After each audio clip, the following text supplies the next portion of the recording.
Um dos pilares da democracia, o Poder Judiciário é o caminho para garantir a aplicação imparcial da lei, proteger os direitos individuais e resolver os conflitos de forma justa. E tudo isso está bem próximo de nós. O Fórum é o local onde estão sediadas as instalações do sistema judicial na cidade. Ao todo, são 24 varas judiciárias que recebem demandas por áreas como criminal, civil e família. Hoje, no Sobre Política, vamos falar do trabalho no Fórum e tudo que ele representa para a população. Oportunidade também para entender a Constituição Federal, um dos instrumentos para estabelecer os princípios de governo. E em meio a tantos termos jurídicos e linguagem técnica, será que as pessoas entendem uma decisão judicial? Vamos saber agora. O Sobre Política está começando.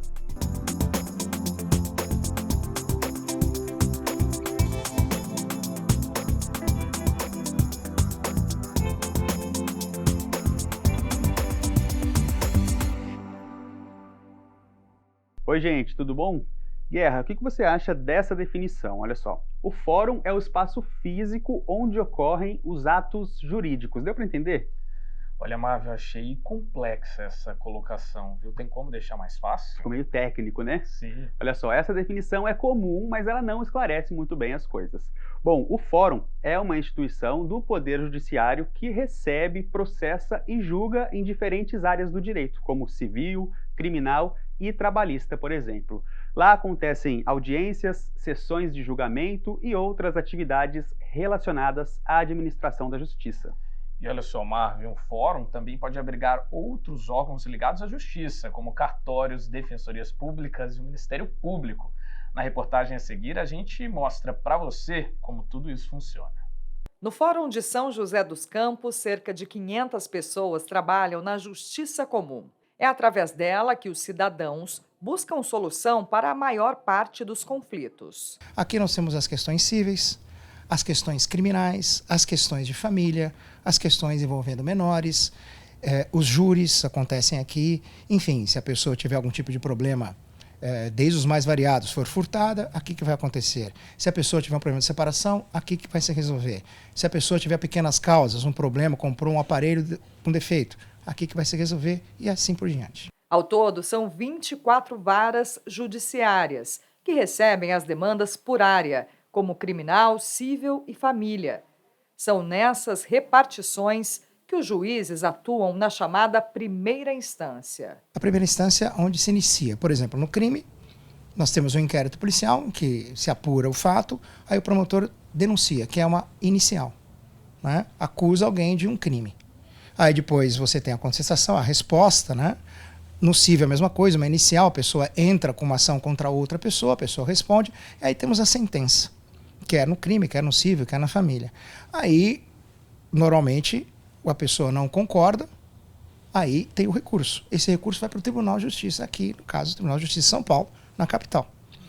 Aí, claro, se também resolveria por aí. Porém, há a possibilidade, em alguns casos, em recursos especiais, extraordinários, essas causas irem para o Superior Tribunal de Justiça em Brasília ou o Supremo Tribunal Federal também em Brasília. Os julgamentos e as audiências, com a presença de réu, acusação e testemunhas, também acontecem aqui. Trabalho que, com o avanço da tecnologia, também tem acontecido à distância. Hoje, eu tenho audiências e as pessoas ficam nas suas casas, as testemunhas. A vara é uma vara criminal. Pessoas foram vítimas de um roubo. Aqui, eu vou ter uma audiência hoje. Essas pessoas não precisam mais vir ao fórum. Essas pessoas, elas são intimadas, elas recebem um link. Aí esse link, o funcionário entra em contato com essa pessoa, a pessoa da sua própria casa tem audiência, acabou, continua a vida normal. Antigamente a pessoa precisava sair do seu emprego, vir aqui no fórum, precisava ter um atestado para dizer que cá esteve, 2, 3 horas despendia do seu tempo para prestar esse depoimento. E hoje em dia não.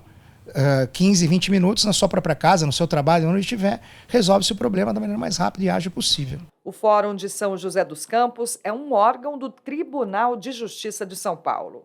Além de receber os pedidos de abertura de processos através dos advogados, alguns departamentos atendem diretamente a população. É o caso do Centro Judiciário de Conciliação de Conflito, o CEJUSC, que recebe casos de divórcio, regulamentação de guarda de crianças e partilha de bens. Já o Juizado Especial Cível atende casos relativos ao direito do consumidor, acidentes de trânsito, cobranças de locação e dívidas em geral, de até 20 salários mínimos.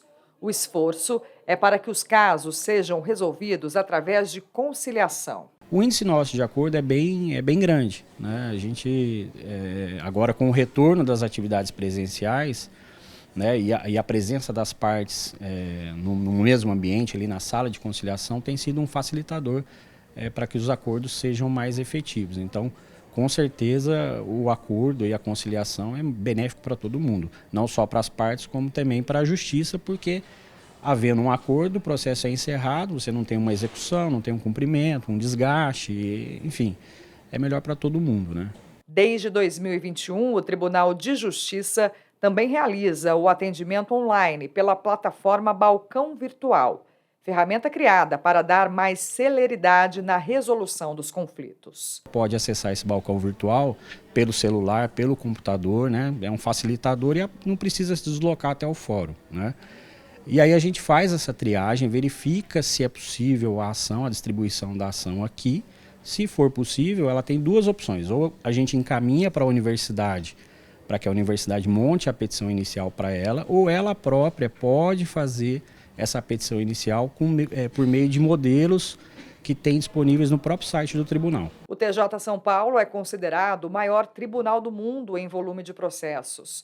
O número de acusações corresponde a 25% do total de casos em andamento em toda a justiça brasileira. Enquanto os outros poderes propõem questões políticas, questões de mudança ou não da sociedade, o judiciário está ali para, de maneira calma e firme, dar segurança jurídica para essas situações.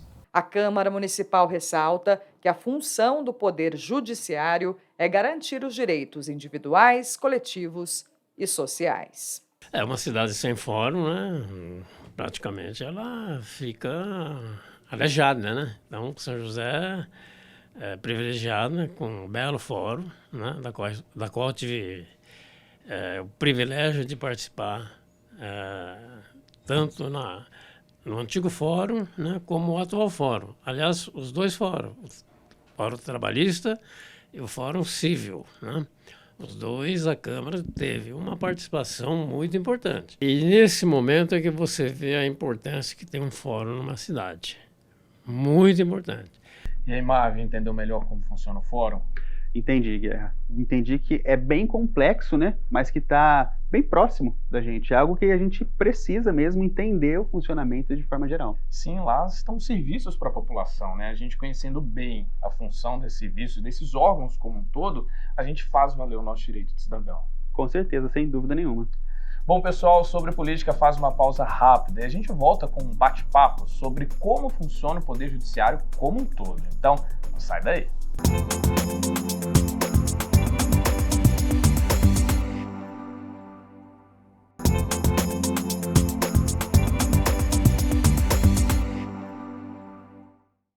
Voltamos com o Sobre Política. Hoje nós já falamos a respeito do trabalho que acontece no fórum, de forma geral. E agora chegou a hora da nossa entrevista. Isso mesmo, Marvin. O papel do Poder Judiciário é bem amplo, viu? E começa com a garantia da igualdade dos cidadãos perante a lei e vai até a fiscalização de outros poderes, como Executivo e Legislativo. E para entender um pouco mais sobre isso, a gente conversa agora com a Stephanie Ramos, que é presidente da Comissão de Marketing Jurídico do AB de São José. Stephanie, muito obrigado, viu, pela presença, seja muito bem-vinda. E como o Marvin falou, Stephanie, a gente já abordou aqui no programa um pouquinho do trabalho do fórum. Mas quando a gente pensa o Poder Judiciário, ele é bem amplo, né? A gente tem várias esferas. Você pode ajudar um pouquinho a gente nessa missão, explicar como funciona esse trabalho como um todo? Claro, primeiro, obrigada pelo convite, é uma alegria estar aqui com vocês e poder esclarecer um pouquinho para a população exatamente quem é o Poder Judiciário, porque hoje na mídia a gente ouve muito falar apenas sobre o STF. Então, quando a gente transfere uma pergunta como essa para a população fica, o Poder Judiciário é o STF. Uhum. E aí se torna distante, né? O judiciário se torna distante da população. Então, acho que é importante esclarecer que o STF, ele está lá no topo. Ele é a última instância do nosso Poder Judiciário, ele julga questões muito específicas E não é simples chegar ao STF, em que pese ele seja um tribunal que está constantemente na mídia, né, para discussões inúmeras. Mas não é simples chegar ao STF, tudo começa aqui. Né? Então é importante esclarecer que nós temos 5 justiças, algumas especializadas, outras que a gente chama de comum. Né? Nós temos a Justiça Militar, a Justiça do Trabalho e a Justiça Eleitoral, que são, o próprio nome já diz, né, sobre o que elas discutem, sobre o que elas tratam, e a Justiça Federal e a Justiça Estadual, que são as justiças comuns. Então, na Justiça Estadual, a gente vai discutir toda e qualquer demanda relacionada aos indivíduos e tudo aquilo toda aquela discussão na qual estiver um ente da federação, a União, uma autarquia, o INSS, por exemplo, essa discussão vai ser levada para a Justiça Federal. Mas nós temos algumas instâncias, nós temos primeiro os tribunais de primeira instância, né, que a gente chama as varas, que vão julgar cada um desses processos. Então, quando a gente entra com um processo, esse nosso processo, via de regra, a menos que ele seja de uma competência muito especial e excepcional, ele vai para essa primeira instância do judiciário. Seja ali na Justiça do Trabalho para discutir uma situação trabalhista, seja na Justiça Federal, por exemplo, para discutir uma situação de aposentadoria, ou na Justiça Estadual para discutir um acidente de trânsito, por exemplo, um dano causado por um acidente de trânsito. Quando é dada a sentença, ou seja, a decisão do juiz nesse processo de primeira instância, a parte que perdeu o processo, seja perdeu tudo ou perdeu mais ou menos, não concordou com aquilo que o juiz decidiu, pode alçar o processo, pode levar essa discussão para uma segunda instância que a gente chama de tribunal. Aí, na Justiça Estadual, a gente tem os tribunais de justiça, né? Aqui, por exemplo, a gente tem o TJ São Paulo, Tribunal de Justiça do Estado de São Paulo. Ele recebe para julgar através de desembargadores, que possuem um cargo acima dos juízes aqui de primeira instância. Eles recebem os recursos e eles decidem aqui. Terminou essa segunda instância, se for um caso de discussão de uma legislação estadual ou se houver uma discussão da Constituição Federal, aí a gente consegue levar essa discussão, esse processo, ou para o Superior Tribunal de Justiça, que é o STJ, ou para o Supremo Tribunal Federal, que é o STF, aquele distante. Então, a gente não vai chegar logo de cara e apresentar um processo, por exemplo, para o Alexandre de Moraes, que está aí com um nome bastante comentado nas últimas semanas. E, Stephanie, qualquer processo, ele pode passar de uma instância para outra, dado o resultado, então, de qualquer uma das varas, ou, né, de uma das justiças que você comentou, ou são questões específicas que podem passar da primeira para a segunda, enfim, da segunda para a terceira? Todos os processos podem ir para a segunda instância. Então, todo aquele que sentir que o seu direito foi violado ou não resguardado em primeira instância, pode levar essa discussão lá para o tribunal, seja para o Tribunal Regional Federal, que é o Tribunal da Justiça Federal, de segunda instância da Justiça Federal, ou para o Tribunal Regional do Trabalho, que é a segunda instância da Justiça do Trabalho, ou para o Tribunal de Justiça do Estado, no qual aquela discussão foi iniciada. Então, todos os processos podem ir para a segunda instância. Aí a gente vai precisar analisar a legislação para verificar se eles podem ir para o STF ou para o STJ. Aí tem algumas especificidades, mas primeira e segunda instância todo o processo alcança. Stephanie, quando a gente pensa, né, no papel do judiciário, a gente até falou um pouquinho aqui, a gente tem 3 poderes quando a gente pensa na administração como um todo, né, não só de uma cidade, mas de um país. A gente tem o executivo, executa as leis, o legislativo para propor leis, inclusive a gente está na Câmara, inclusive a gente acompanha bem o trabalho dos vereadores, e o judiciário. Quando a gente pensa o principal papel do judiciário é de fato fazer valer as leis e estar atuando na fiscalização como um todo? O judiciário não tem o papel de fiscalização. Quem faz a fiscalização da lei é o Ministério Público. Então, todas as vezes que a gente verificar que existe uma lei que não está sendo cumprida, a gente tem a intervenção no Ministério Público. Então, o fiscal da lei é o Ministério Público. O papel do judiciário é dirimir conflitos, ou seja, é fazer com que aqueles conflitos deixem de existir. Então, até citei aqui, por exemplo, a gente está com um caso, alguém que está buscando uma aposentadoria. Essa pessoa não teve direito resguardado pelo INSS. Então, ela vai à Justiça Federal e fala, olha, Judiciário, eu estou com um problema, porque eu já cumpri todos os requisitos para ter a minha aposentadoria concedida, mas o INSS falou não de forma administrativa. Então, agora eu estou batendo aqui na porta do Judiciário, porque eu quero ter esse direito garantido. O papel principal do Poder Judiciário é esse, é reduzir ou extinguir os conflitos. Quando a gente leva uma discussão para o Judiciário vai analisar toda a documentação que a gente apresentar, vai ouvir a outra parte, porque não é só o que a gente diz que é verdade absoluta, o Judiciário ele chama a outra parte para o processo, ouve o que a outra parte, ou melhor, lê o que a outra parte tem a dizer, a esclarecer, analisa os documentos da outra parte, e o Judiciário ele fica equidistante de ambas as partes, ou seja, ele fica distante ali, olha, eu sou imparcial, eu não vou puxar sardinha para ninguém. Me mostra o que você tem, eu vou levar isso daqui para a minha decisão. E depois de uma análise da constituição de provas, aí o juiz fala qual foi a decisão dele. Aquela parte que perdeu vai poder analisar se vai levar aquele processo, aquela discussão, para uma segunda instância ou se está tudo bem parar por ali. Agora, um outro ponto, né? Eu perguntei essa questão da fiscalização, você explicou mesmo que essa garantia de direitos, eu achei muito interessante, né? Mas às vezes a gente não tem essa noção, né? Mas e quando a gente pensa o Poder Judiciário como um todo, você citou o Ministério Público, né? A gente tem outros órgãos também, a Defensoria Pública. Eu queria que você explicasse um pouquinho desses outros órgãos e por que eles existem. Tá. O Ministério Público a gente já conversou que atua como fiscal da lei.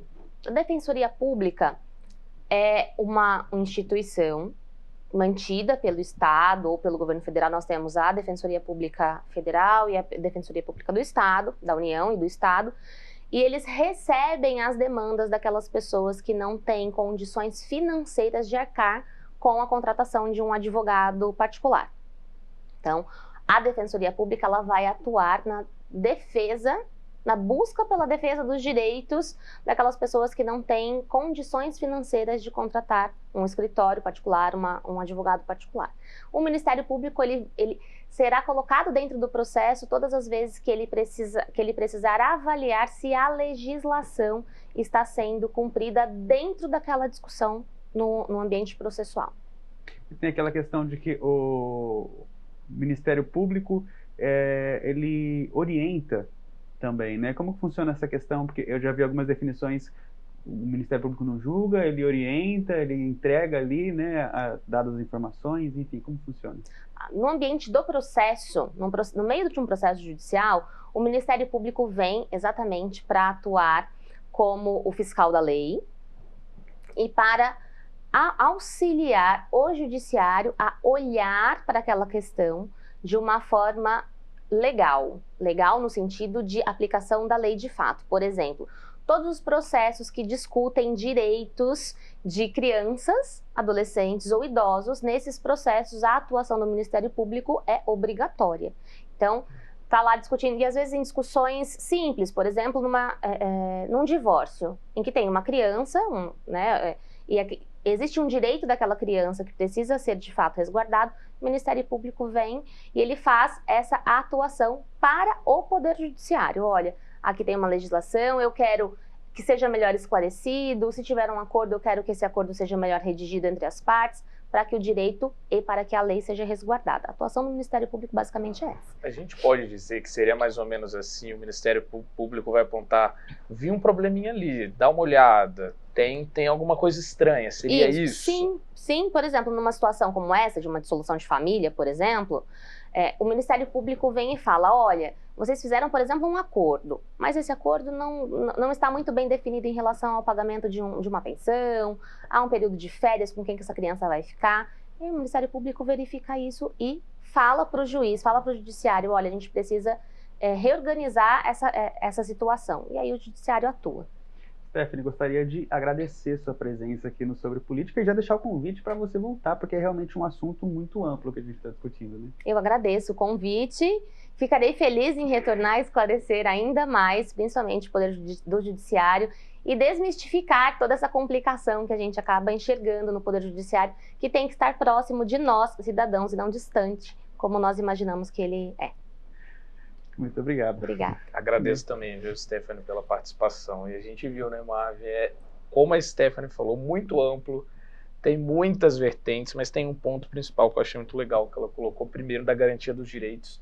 Eu acho que é fundamental para a gente entender o Poder Judiciário como um todo, e esse ponto também que às vezes as pessoas questionam, ser isentos, né?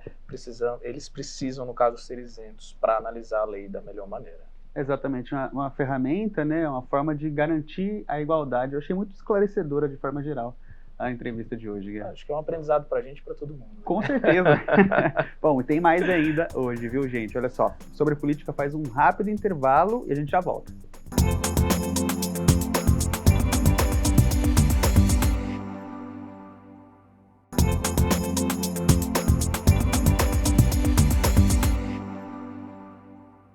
Voltamos para o último bloco do Sobre Política e essa é a hora que a gente reserva um tempo do programa para trazer o nosso dicionário legislativo. Você sabe o que é uma licitação? A gente te explica como funciona esse procedimento administrativo que é bem comum por aqui agora.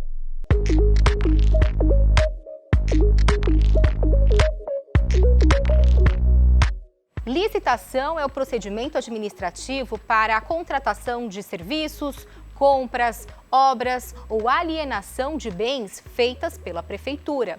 De acordo com a legislação, em âmbito municipal, as empresas que sejam contribuintes do município têm preferência no processo de licitação. No programa de hoje a gente percebeu como o Poder Judiciário é amplo, né, Marvin? Muito amplo, Guerra. 5 justiças diferentes, esferas, instâncias, muita coisa, né? Nossa, muita coisa. Mas todo esse mundo também é rodeado por um vocabulário técnico que muitas vezes afasta quem não conhece. O juridiquês se refere ao uso excessivo de terminologia jurídica. É isso mesmo. E o Pacto pela Linguagem Simples é uma tentativa de aproximar a população dos próprios direitos. A ideia é adotar uma linguagem direta e compreensível a todos os cidadãos na produção das decisões judiciais e na comunicação geral com a sociedade. A gente preparou uma reportagem para te explicar mais a respeito disso. Em sede de controle abstrato de constitucionalidade ou de repercussão geral, não importando essa cessação de efeitos, violação da coisa julgada. Você já teve aquela sensação de que o mundo jurídico possui uma linguagem própria?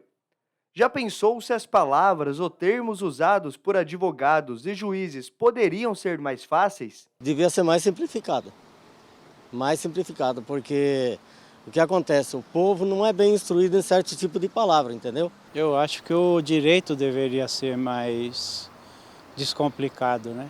A hermenêutica que eles usam é muito complicado para as pessoas entenderem, né? A maior parte das palavras do campo do direito tiveram origem do latim e popularmente são conhecidas como juridiquês, como se fosse um vocabulário próprio do judiciário, que muitas vezes fogem da compreensão até mesmo de quem tem alta escolaridade. E quando isso acontece na prática, surge um problema, pois o acesso à justiça pode estar sendo prejudicado. Ano passado saiu uma pesquisa sobre a percepção da população em relação ao Poder Judiciário e foi possível observar que uma boa parte das pessoas deixam de recorrer ao Judiciário para garantir os seus direitos, para demandar os seus direitos, porque acham que tudo é muito complicado, muito difícil, né? Então, trabalhar a linguagem por meio de ações, campanhas, manuais, é muito importante, né? O mundo, hoje, exige não só uma comunicação mais dinâmica, mas também fluida, acessível, possível de ser compreendida. Isso se torna fundamental para se constituir cidadania, porque a cidadania também implica em que a pessoa tenha não só acesso à comunicação verdadeira, mas que também tenha a capacidade de poder entender essa comunicação. Então, é um jogo em que todos os setores envolvidos ganham, principalmente a sociedade. Para buscar uma forma de facilitar o entendimento da sociedade sobre as expressões jurídicas, o Conselho Nacional de Justiça, CNJ, lançou um Pacto Nacional pela Linguagem Simples.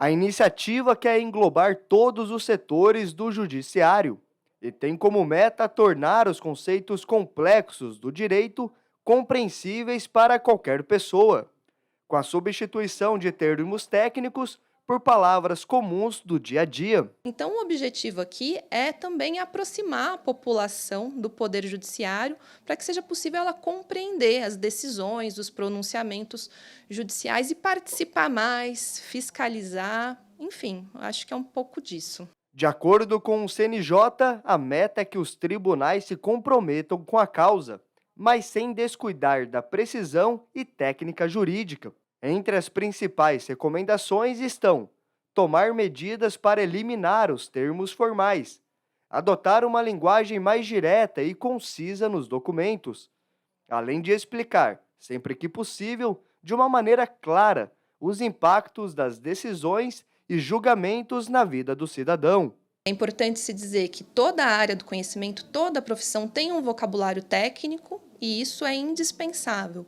Mas é possível que por meio de guias, manuais, a gente consiga traduzir esses conceitos para a população para que ela participe mais e mesmo exerça um controle social. Tirar os formalismos, os arcaísmos, os estrangeirismos, as expressões em latim e toda essa parte que não é imprescindível para a compreensão aí do cidadão. O pacto ainda incentiva a utilização de ferramentas, como Libras e audiodescrição, para promover uma maior inclusão e acessibilidade às pessoas com deficiência auditiva e visual.